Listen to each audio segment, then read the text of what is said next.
Et quand la tristesse arrive, je sais tu es là, toujours près de moi. Bon samedi, bienvenue à votre émission de la Victoire de l'amour. J'espère que vous allez bien ce matin. Comme on le fait tous les samedis, on rejoint quelqu'un qu'on apprécie beaucoup, notre petite sœur sourire à nous, sœur Angèle.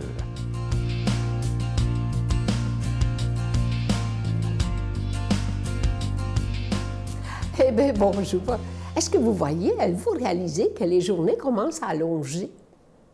Les journées commencent à allonger. Vous savez, on a passé les rois et mon père me disait toujours, quand le roi, c'est le pas, les journées allongent le pas d'une loi. Alors, ce n'est pas long, mais rendu à la fin de janvier, ça nous aide beaucoup à voir, et tout prend vie. La lumière, c'est la vie. La lumière, c'est quelque chose qui nous nourrit. Vous savez, les arbres, plus il y a de lumière, plus ils s'expriment. Et moins il y a de lumière, plus ils rentrent à l'intérieur et ils s'en vont dans les profondeurs pour chercher l'énergie dans le sous-sol, dans la terre. Et aujourd'hui, je vous parle de bénédiction. La bénédiction vient à bout de toutes les résistances et nous permet de changer le cours des choses dans l'harmonie. C'est important, mettre toujours de l'harmonie dans tout ce qui se présente. La bénédiction multiplie les choses positives dans nos vies et nous permet de nous doter d'une plus grande solitude intérieure. L'intérieur, souvent on cherche le bonheur partout. Mais quand la bénédiction nous donne cette grâce, pourquoi le Seigneur nous a dit Père, Fils et Saint-Esprit, il nous donne les trois. C'est cette force du Père, cette grâce du Fils et l'Esprit qui nous éclaire. Alors, la bénédiction nous permet d'aider quelqu'un à distance. Voyez, des fois, on se rejoint par l'Esprit Saint, de pacifier les autres et de voir se produire même l'impossible. L'impossible, des fois, il dit, il n'est pas possible, mais il est incroyable. Oui, il est possible. Parce que quand on dit, souvent, on demande au jour de l'an, on a demandé au jour de l'an ce qui est encore le papa, mais il peut être d'autres. Toute bénédiction, c'est tout être humain qui peut bénir. Hein? Le Père a donné ça, Père, Fils et Saint-Esprit, il a donné ça pour donner la bénédiction, pacifier l'être humain, pour pas qu'il y ait des rancunes, pour pas qu'il y ait un rancœur. Ça, c'est pas bon. Vous savez, souvent les gens me disent, mais vous savez, c'est pas juste. Le bon Dieu, avec sa guerre, sa tout, le bon Dieu veut pas la guerre. C'est l'homme qui veut la guerre. Il veut avoir du pouvoir. Il veut gagner. Dieu, il veut juste la beauté, la bonté. Et c'est pour ça qu'il a fait la bénédiction. Il a dit, aimez-vous les uns et les autres. Notre Père qui es aux cieux, que ton nom soit sanctifié, que ton règne vienne, que ta volonté soit faite sur la terre comme au ciel. Donne-nous aujourd'hui notre pain de ce jour. Pardonne-nous nos offenses comme nous pardonnons à ceux qui nous ont offensés. Ne nous laisse pas entrer en tentation, mais délivre-nous du mal, car c'est à toi qu'appartient le règne, la puissance et la gloire pour les siècles des siècles. Amen. Dans le cadre des 60 ans de vie religieuse de Sœur Angèle, la Victoire de l'amour vous invite à son pèlerinage en Italie, en compagnie de Sœur Angèle, du Père Yvon Sanson et la participation occasionnelle de Sylvain Charon. Nous visiterons entre autres Venise, Padoue, Florence, Sienne, Assise et Rome. Célébration eucharistique avec le Père Yvon Sanson. Nous assisterons aussi à l'audience générale avec le Pape François au Vatican, du 4 au 15 juin 2017. Informations et réservations, voyage intermission au 514-288-6077 ou sans frais au 1-800-465-3255. Pour la dernière semaine, je vous parle de ce beau cadeau du mois, une belle exclusivité de la Victoire de l'amour. Il s'agit de ce nouveau CD qui est le chapelet médité avec nul autre que Chantal Paris et Brigitte Bédard. Je vous le dis, quand vous aurez fini d'écouter ce CD-là, vous allez sentir une grande paix parce que c'est vraiment... le chapelet, il est tellement bien prié, c'est tellement beau. Moi, ça m'a beaucoup ému. Et c'est aussi d'entendre la discussion entre les dizaines de chapelets, entre Chantal et Brigitte. C'est de toute beauté. C'est vraiment très touchant. Et je vous rappelle que c'est avec un don de 25 $. Si vous en voulez deux, parce que ça se donne bien en cadeau aussi à des gens qui sont peut-être seuls chez eux, seuls à l'hôpital, seuls dans un CHSLD, des gens qui vivent une grande solitude. En écoutant ce CD-là, se sentiront beaucoup moins seuls. Et aussi, Chantal et Brigitte prient à toutes nos intentions. Alors, je vous le dis, c'est un chapelet extraordinaire. Je vous donne l'adresse, la Victoire de l'amour, casier postal 120, succursale Boucherville à Boucherville, le J4B 56, je vous la redonne. La Victoire de l'amour, casier postal 120, succursale Boucherville à Boucherville, le J4B 56, également par téléphone, par carte de crédit du lundi au vendredi de 8h30 à 16h30 dans le 514-523-4433, 523-4433 ou sans frais le 1-888-811-9291, 1-888-811-9291 et aussi sur notre site Internet, le www.lavictoiredelamour.org. Et je vous rappelle que de faire votre don par carte de crédit sur notre site Internet est une façon extrêmement sécuritaire. Vous n'avez aucun doute à avoir là-dessus. Merci de tout mon cœur de votre grande générosité et merci aussi de votre prière.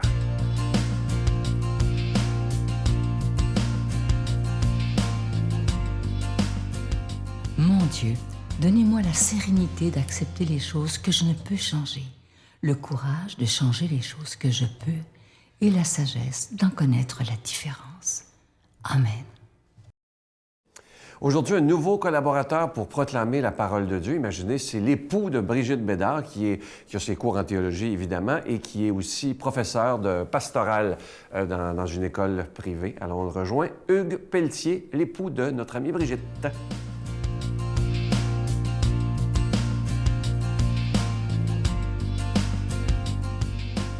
Bonjour, il me fait plaisir de me joindre à vous ce matin pour commenter cet évangile. Évangile selon saint Marc. Ce jour-là, le soir venu, il dit à ses disciples, « Passons sur l'autre rive. » Quittant la foule, ils emmenèrent Jésus, comme il était, dans la barque, et d'autres barques l'accompagnaient. Survient une violente tempête. Les vagues se jetaient sur la barque, si bien que déjà elle se remplissait. Lui dormait sur le coussin à l'arrière. Les disciples le réveillent et lui disent, « Maître, nous sommes perdus, cela ne te fait rien? » Réveillé, il menaça le vent et dit à la mer, « Silence, tais-toi. » Le vent tomba et il se fit un grand calme. Jésus leur dit, « Pourquoi êtes-vous si craintifs?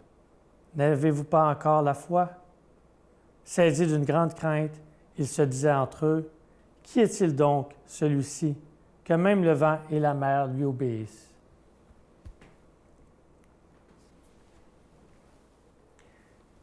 J'aimerais d'abord, il y a 3 points de cet évangile qui ressortent que j'aimerais partager avec vous. Le premier, il est intéressant de voir que Jésus demande à ses disciples de l'amener de l'autre côté. C'est bien écrit, il l'emmène. Probablement que Jésus est fatigué, il est crevé, tellement qu'il s'endort dans la barque, et ça, malgré la tempête qui ne le réveille pas. C'est intéressant de voir que ce sont les disciples qui se battent contre les éléments avec les cordes, la voile, contre l'eau, tellement qu'ils ont peur de couler, qu'ils réveillent Jésus. Mais dans les faits, si on regarde, c'est Jésus qui leur a demandé de le conduire de l'autre côté. C'est comme si Jésus leur disait, « Comment le Père peut m'abandonner? Comment est-ce que le Père peut me laisser couler? C'est moi qui... Je vous ai demandé de m'amener moi de l'autre côté. Pourquoi avez-vous eu peur? » Un autre point, quand saint Marc écrit l'Évangile, on est dans une période de persécution. La barque, c'est l'Église, la barque de Pierre. Pierre, celui à qui Jésus a donné les clés, il lui a dit « Les forces du mal ne prévaudront point contre elles. » Et on est dans un monde païen, c'est la tempête, c'est le mal. D'ailleurs, quand Jésus marche sur les eaux, c'est qu'il marche sur le mal. Il dit, contre toute apparence, même si on essaie de détruire l'Église, elle va aller jusqu'au bout. Je vais la conduire jusqu'au bout. C'est pour ça qu'il peut donner l'impression qu'il dort. Il veut se la rendre sainte et irréprochable devant lui. On n'a pas à craindre. Et aujourd'hui, pour nous, l'Église est malmenée, souvent tant de l'extérieur que de l'intérieur. On dirait que Jésus dort. Saint Marc nous interpelle, nous aussi, aujourd'hui. Dans un troisième point, quelque chose qui me frappe, un jour dans notre propre vie, nous allons frapper une tempête. Ce sera la maladie, la souffrance, la trahison d'un ami, et en bout de ligne, ce sera la mort. J'ai déjà entendu un commentateur public qui a dit, en parlant d'une personnalité publique, il a perdu son combat contre le cancer. Et vraiment, c'est venu me chercher, je me suis dit non, c'est pas ça. C'est pas ça.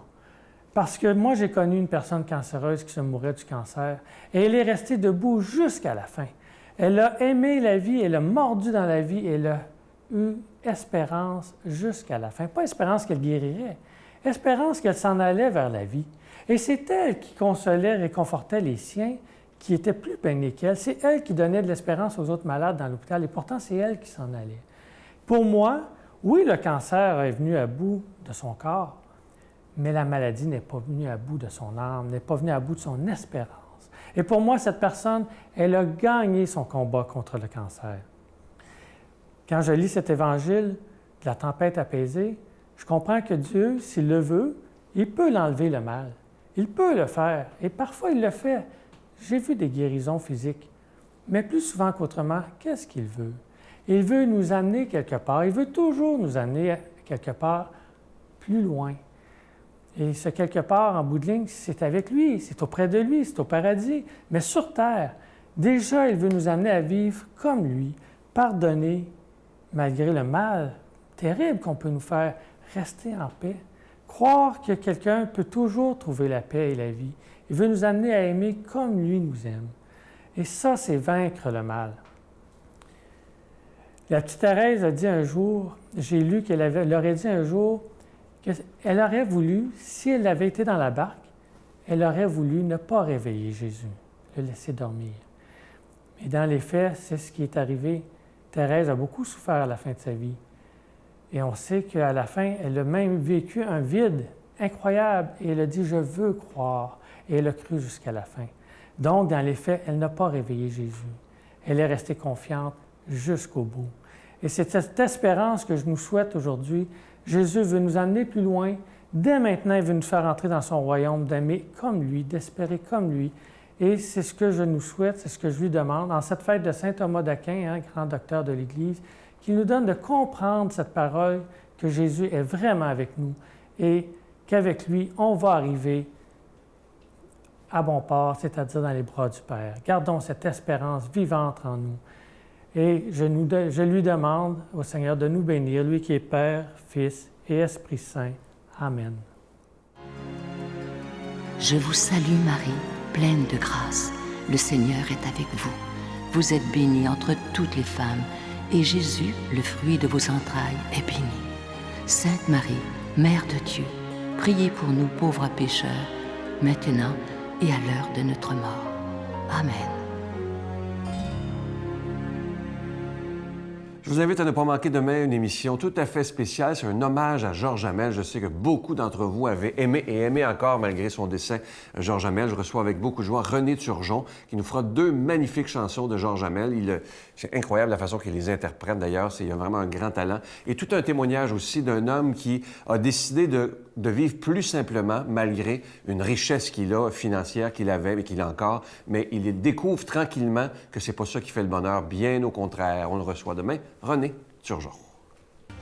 Je voudrais revoir mon père, le serrer tout contre moi, lui redire que je suis fier pour ce qu'il a été pour moi. Embrasser ma bonne mère qui a tant peiné pour moi, saluer ma sœur, mes frères qui sont auprès de là-bas.